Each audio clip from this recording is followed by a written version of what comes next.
அனைவருக்கும் வணக்கம். இன்னைக்கு ஹிந்தி நியூஸ் பேப்பர்ல என்ன இம்பார்ட்டன்ட் நியூஸஸ் இருக்கு அப்படின்னு சொல்லி பார்ப்போம். ஸோ இன்னைக்கு நம்மளோட எடிட்டோரியல் பேஜ்ல பார்த்தீங்கன்னா, தமிழ்நாட்டோட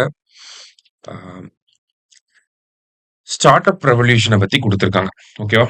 எ startup revolution the goal of innovation capital அப்படின்னு சொல்லி தமிழ்நாட்டில் ஸ்டார்ட் அப் அப்படிங்கிற ஒரு விஷயம் எப்படி டெவலப் ஆயிருக்கு அப்படிங்கிறத சொல்ல வராங்க. சரியா? So TN rising investment conclave அப்படின்னு சொல்லி கொடுத்துருக்காங்க. ஓகே, இந்த டிஎன் ரைசிங் இன்வெஸ்ட்மெண்ட் கான்க்ளேவ்னா என்ன அப்படிங்கறத நம்ம பார்த்துருக்கோம். ஃபர்ஸ்ட் பேசிக்கா இது என்னன்றது தெரிஞ்சுக்கிட்டு அதுக்கப்புறமா ஸ்டார்ட் அப்ஸ்குள்ள போகலாம். ஸோ டிஎன் ரைசிங் ஈவெண்ட் அப்படிங்கிறது பார்த்தீங்கன்னா, இது வந்து ஒரு ரீஜனல் இன்வெஸ்ட்மெண்ட் கான்க்ளேவ். சரியா? ரீஜனல் இன்வெஸ்ட்மெண்ட் கான்க்ளேவ் அப்படின்னு சொல்லி சொல்றோம். அதாவது எப்படி நமக்கு குளோபல் இன்வெஸ்டர்ஸ் மீட் அப்படிங்கிறது நடக்குது தமிழ்நாட்டில் 2015 நடந்துச்சு, 19 நடந்துச்சு, 24 நடந்துச்சு. இது எல்லாமே தமிழ்நாட்டுக்குள்ள இன்வெஸ்ட்மெண்ட் பண்ணுங்க, தமிழ்நாட்டுல இவ்வளவு அட்வான்டேஜஸ் இருக்கு, வந்து இன்வெஸ்ட்மெண்ட் பண்ணுங்க அப்படின்னு சொல்லி முதலீட்டாளர்களை ஈர்க்கிறதுக்காக நடத்தக்கூடிய மாநாடு. சரியா? சோ இதே மாதிரி ஒரு அப்ஜெக்டிவோட நடத்தக்கூடிய மாநாடு தான் இந்த டிஎன் ரைசிங் ஈவெண்ட் அப்படிங்கிறது. ஆனா இத பிராந்திய அளவுல ரீஜனல் பேசிஸ்ல நடத்துறாங்க. ஓகேவா? ஃபர்ஸ்ட் டிஎன் ரைசிங் ஈவெண்ட் அப்படிங்கிறது எங்க நடந்துச்சுன்னா தூத்துக்குடியில நடந்துச்சு. சதர்ன் ரீஜனை பேஸ் பண்ணி. சரியா? சதர்ன் ரீஜன்ல இவ்வளவு அட்வான்டேஜஸ் இருக்கு, இவ்வளவு பொட்டன்ஷியல் வந்து இருக்கு. ஸோ இன்வெஸ்டர்ஸ் இந்த பொட்டன்ஷியலை லீவரேஜ் பண்ணிக்கணும்னு நினைக்கக்கூடிய இன்வெஸ்டர்ஸ் இங்க வந்து இன்வெஸ்ட் பண்ணுங்க அப்படிங்கிறத ஷோகேஸ் பண்ணியிருந்தோம் நம்ம. அதே மாதிரி செகண்ட் இன்வெஸ்டார் அந்த டிஎன் ரைசிங் சம்மிட் எங்க நடந்துச்சு அப்படின்னா ஹொசூர்ல வந்து நடந்துச்சு. நார்தர்ன் ரீஜன் அந்த ஹொசூர், கிருஷ்ணகிரி இந்த ரீஜன்ல என்ன பொட்டன்ஷியல்லாம் இருக்கு, number of workers, number of ஃபேக்டரிஸ்லாம் அதிகமா இருக்கு.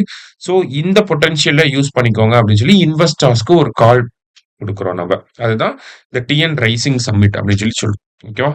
ஸோ அதுவுமே பாத்தீங்கன்னா ஸ்டார்ட் அப்ஸோட இன்வால்வ் ஆகி வரக்கூடிய ஒரு விஷயம் தான்.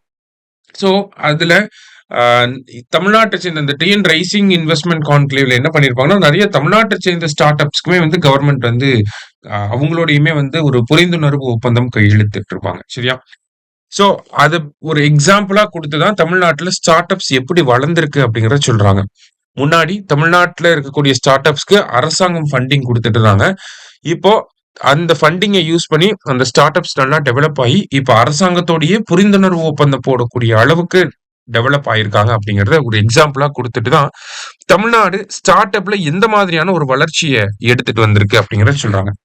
இப்ப இந்த ஆர்டிகல் பாத்தீங்கன்னா முதலமைச்சர் பேர் தான் போட்டு கொடுத்திருக்காங்க. அதனாலதான் when our government assume office அப்படின்னு சொல்லி கொடுக்குறாங்க. 2021 தமிழ்நாட்டுல ஸ்டார்ட் அப்ஸோட நிலை அப்படின்னு சொல்லி பாக்குறப்ப department for promotion of industry and internal trade அப்படிங்கிற அந்த டிபார்ட்மெண்ட் கிட்ட ரிஜிஸ்டர் ஆகியிருந்த ஸ்டார்ட் அப்ஸோட எண்ணிக்கை அப்படின்னு சொல்லி பாத்தீங்கன்னா 2032.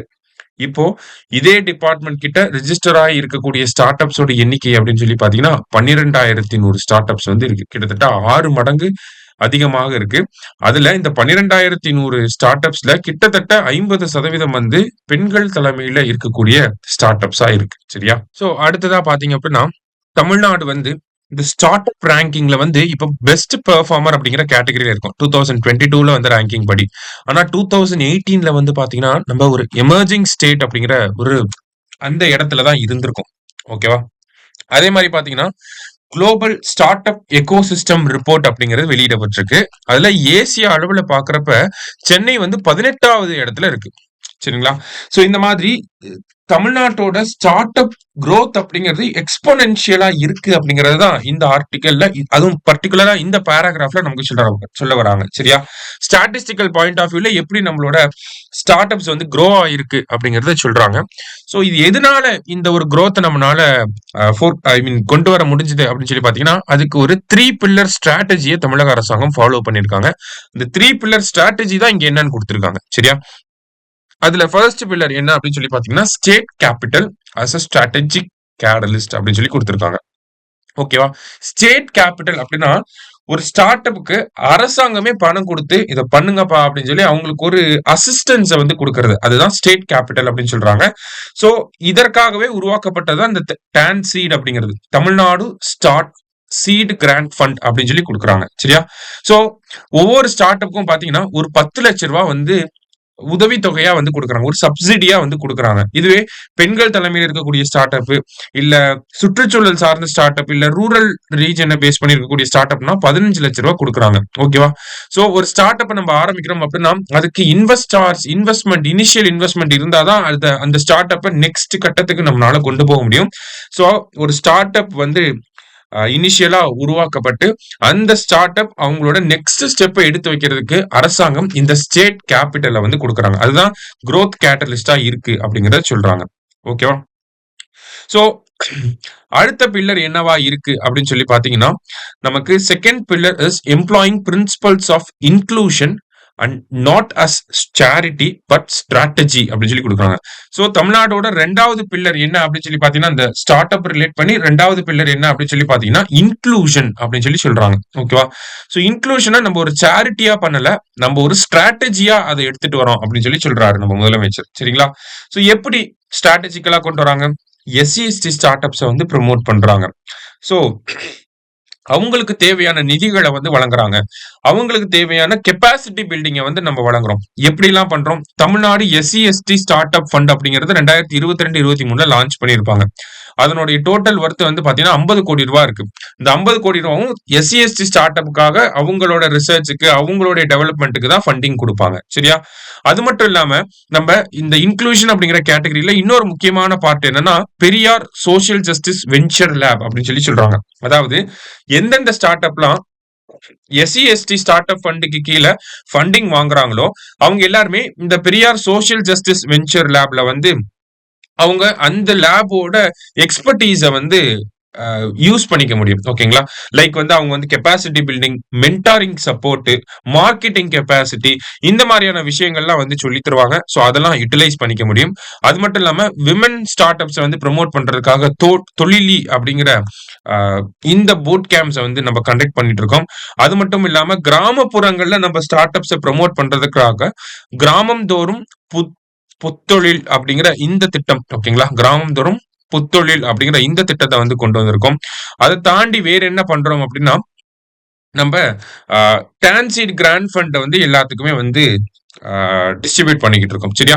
சோ அப்ப இன்க்ளூஷன் அப்படிங்கிற கேட்டகரிக்கு கீழே இதெல்லாம் பண்றோம். எஸ்சி/எஸ்டி ஸ்டார்ட் அப்ஸ் வந்து ப்ரமோட் பண்றோம். Periyar social justice venture lab இருக்கு, தொழிலி அப்படிங்கிற திட்டம் இருக்கு, கிராமம் தோறும் புத்தொழில் அப்படிங்கிற திட்டம் வச்சிருக்கோம். இதன் மூலியமா இன்க்ளூஷன் அப்படிங்கறது கொண்டு வரும். இந்த இடத்துல இன்க்ளூஷனை நம்ம அரசாங்கம் எப்படி அப்ரோச் பண்றாங்கன்னா, காஸ்ட் வைஸும் அப்ரோச் பண்றாங்க, அதே மாதிரி ரீஜியன் வைஸும் அப்ரோச் பண்றாங்க. ஓகேவா? ரீஜியன் வைஸ்ன்றப்பதான் நமக்கு அந்த ரூரல் ஸ்டார்ட் அப்ஸ் எல்லாத்தையுமே ப்ரமோட் பண்றதுக்காக கிராமம் தோறும் புத்தொழில் அப்படிங்கிற ஒரு திட்டம். சோ சிட்டிஸ்ல மட்டும் இல்லாம ரூரல் ஸ்டார்ட் அப்ஸையும் வந்து ப்ரமோட் பண்ணணும் அப்படிங்கறத இந்த இடத்துல அப்ஜெக்டிவா இருக்கு. அடுத்ததா தேர்ட் பில்லர் என்ன அப்படின்னு சொல்லி பாத்தீங்கன்னா, டீசென்ட்ரலைஸ்ட் அண்ட் கனெக்டட் எக்கோசிஸ்டம். ஓகேவா? சோ டீசென்ட்ரலைஸ்ட் எக்கோசிஸ்டம்னா ரீஜனல் ஹப்பை வந்து டெவலப் பண்றாங்க. ஓகேவா?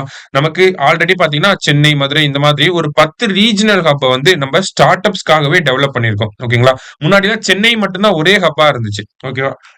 இதை வந்து ஹப் அண்ட் ஸ்போக் மாடல் அப்படின்னு சொல்லி சொல்லுவாங்க. ஓகேவா? இப்படி இருக்கும். ஹப் அண்ட் ஸ்போக் மாடல் அப்படின்னு சொல்லி சொல்லுவாங்க. சோ ரீஜனல் ஹப்ஸை வந்து டெவலப் பண்றது மூலயமா அந்த இடத்துல நம்ம ரூரல் ஏரியாஸ்ல அந்த டிஸ்ட்ரிக்ட் வைஸ் நம்ம ஸ்டார்ட் அப்ஸை வந்து டெவலப் பண்ண முடியும். சரிங்களா? சோ அந்த ஒரு விஷயத்தை தான் இங்க கொடுத்துருக்காங்க.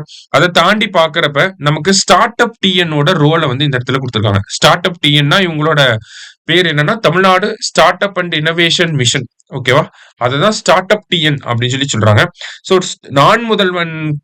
நான் முதல்வனோட ஒரு இன்டெகிரல் பார்ட்னர் தான் யாரு அப்படின்னு சொல்லி பாத்தீங்கன்னா ஸ்டார்ட் அப் டிஎன். ஏன்னா நான் முதல்வன்ல ஸ்கில் டெவலப்மெண்ட் ப்ரோக்ராம்ஸ், நிறைய ஹேக்கத்தான்ஸ், எக்ஸிபிஷன், சயின்ஸ் எக்ஸிபிஷன்ஸ் இது எல்லாமே கண்டக்ட் பண்ணுவாங்க. அதுதான் என்னன்னு சொல்றாங்கன்னா நிரல் திருவிழா அப்படின்னு சொல்லி சொல்லுவாங்க. சரியா? சோ இந்த நிரல் திருவிழால வரக்கூடிய மாணவர்கள் அவங்களோட ப்ராஜெக்ட்ஸ் ஏதாவது நல்லா இருந்துச்சு அப்படிங்கிறப்ப ஸ்டார்ட் அப் டிஎன் அவங்களுக்கு தேவையான சப்போர்ட்டை கொடுத்து அந்த ஸ்டூடெண்டோட ப்ராடக்ட்டை எப்படி மார்க்கெட் பண்றது, அதை எப்படி ஒரு ஸ்டார்ட் அப்பா டெவலப் பண்றது, அந்த மாதிரியான சப்போர்ட் எல்லாத்தையுமே வழங்குறாங்க.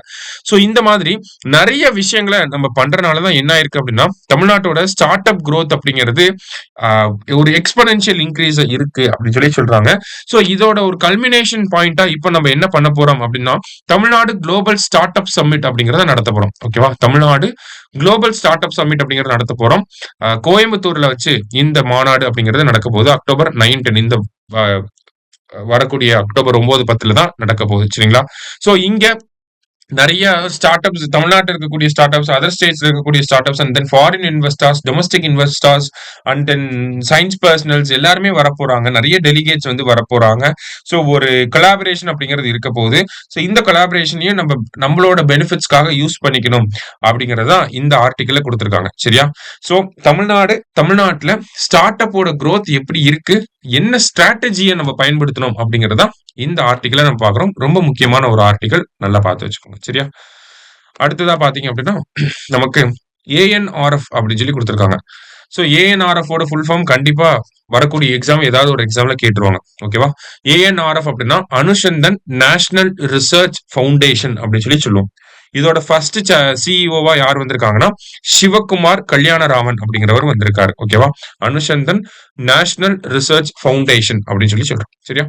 சோ இந்த அனுசந்தன் நேஷனல் ரிசர்ச் ஃபவுண்டேஷன் என்ன இவங்க கிட்ட ஒரு 1,00,000 கோடி ரூபாய் இருக்கு. ஓகேவா? இவங்களோட முக்கியமான ஒரே அப்ஜெக்டிவ் என்ன அப்படின்னு சொல்லி பாத்தீங்கன்னா, இந்தியால ரிசர்ச் அண்ட் டெவலப்மெண்ட்டுக்கு அந்த பொட்டன்ஷியல் இருக்கிறத அப்சர்வ் பண்ணி அந்த பொட்டன்ஷியலான ப்ராஜெக்ட்ஸ்க்கு வந்து ஃபண்டிங் கொடுத்து அதை டெவலப் பண்றதா இந்த அனுசந்தன் நேஷனல் ரிசர்ச் ஃபவுண்டேஷனோட அப்ஜெக்டிவ். சரியா? சோ அவங்க என்ன பண்ண போறாங்க அப்படின்னா, சாரல் அப்படின்னு சொல்லக்கூடிய ஒரு டூலை வந்து ரிலீஸ் பண்ண போறாங்க.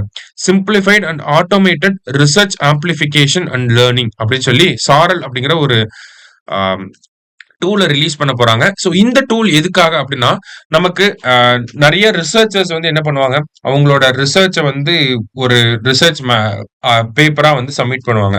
ஸோ அந்த ரிசர்ச் பேப்பர்லாம் ஒரு காமன் மேன் படிச்சு பாக்குறப்ப என்ன சொல்றாங்கன்னு புரியவே புரியாது. அப்ப அந்த ரிசர்ச் பேப்பர்ல இருக்கக்கூடிய டேர்ம்ஸை லேமன்ஸ் டேர்ம்ல புரிஞ்சுக்கிற மாதிரி, ஓகேங்களா? ரிசர்ச் பேப்பர்ல இருக்கக்கூடிய அந்த கான்செப்டை லேமன் டேர்ம்ஸ்ல புரிஞ்சுக்கிற மாதிரி இந்த சாரல் அப்படிங்கிற இந்த ஏஐ அசிஸ்டட் டூல் வந்து நமக்கு மாத்தி தர போகுது. ஓகேவா? ஒரு ரிசர்ச் பேப்பர் இருக்குன்னா அதை காமன் மேன் படிச்சு புரிஞ்சுக்கக்கூடிய அளவுல மாத்தி தர போறாங்க. சரியா? சோ அதுதான் இந்த ஆர்டிக்கல்ல கொடுத்துருக்காங்க. சாரல் அப்படிங்கறத நம்ம தெரிஞ்சுக்கணும். சரியா? சோ இன்னைக்கு 2 முக்கியமான ஆர்டிகல்ஸ் பார்த்திருக்கோம். நன்றி.